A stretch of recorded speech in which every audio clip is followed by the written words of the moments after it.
Video we can see the line graph, that is simple line graph and multiple line graphs. Simple line graph will have two axes, say x and y, two variables will take into consideration. It is the alternative of say one-way ANOVA and also paired sample t-test. So dependent variable should be continuous as it is as a t-test or paired sample t-test or ANOVA all or parametric test. It is also like say dependent variable should be continuous. So we'll go to graph, chart builder. Okay, we are taking simple line graph. Now what we want to consider as the dependent variable is CRP, that is C reactive protein concentration, that we will generally use to check from minor infection to major cancer, that minimum is by always advisable, and if it is high it is dangerous. And this C reactive protein, as per the data sheet, they are trying to reduce it by using the dosage given for the respondents. They have three groups: pre-intervention, mid-intervention and post-intervention. So we are taking time in x-axis. So we are trying to plot a graph, line graph, to know whether dosage of pre, mid and post have the differences amongst these groups to reduce the CRP. So that is the idea behind this, and we are taking line graph, and we can display the error bars. X-axis we can maintain the same, and y-axis this linear should be here. By taking 0 as the scale we can start, and we can do the apply, give OK. This is the output of line graph.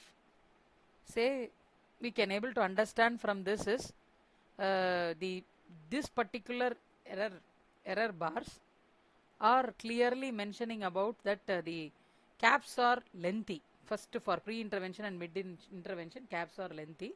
So there may be some sort of say observations, that is the inconsistency of the observations may be there, and this cap is somewhat considerable when length of the cap is somewhat considerable when compared with the first two cases.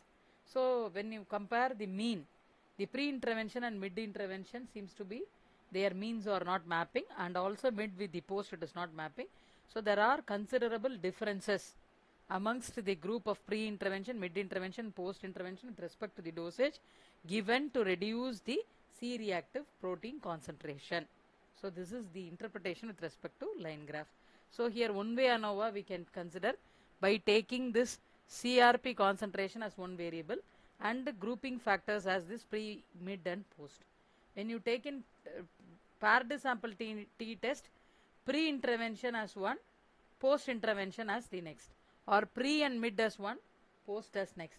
Likewise we can able to split the data and can able to analyze. So this is with respect to simple line graph.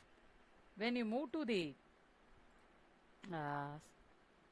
multiple line graph, it is two-way ANOVA by taking two variables together, or it is also considered as the independent sample t-test. So we can consider like that. So you have three variables together. Generally for two-way ANOVA, two variables to be considered, one as the grouping factor. Here this data set is all about the high density liquid profile, that is the good cholesterol that we are considering here. So when we speak about this, we have we can take this so we can clear this. We can take this HDL with respect to the groups that we can take this HDL and physical activity as x and y axis and body composition as a grouping factor in this analysis. So we can go to graph, chart builder, click OK, select this graph. This is the line graph gallery. This is the line graph that we are considering. We can take body composition here because already we pre-checked, so all are at the right place, and physical activity in the x-axis and HDL in the y-axis. This is all about the physical activity is the patient when he does something, for what would be the change in the HDL. when he does the physical activity, what would be the change? So body composition speaks about the physique, say normal and obese. So that is the idea behind this. And when you select mean, automatically you can display the error bars. Can click OK, can see the output, can able to understand from this output HDL and physical activity. This is two variables. This is the grouping factor. According to the normal body, the HDL is very good when he does the physical activity, and when he is obese, when he does the physical activity, that is also improving, and after certain place it is coming down, but the level, when you consider this HDL level, it is very low because of his obesity. So this is the understanding with respect to this. So it is, you can do it for the paired sample t test as well as for two-way ANOVA.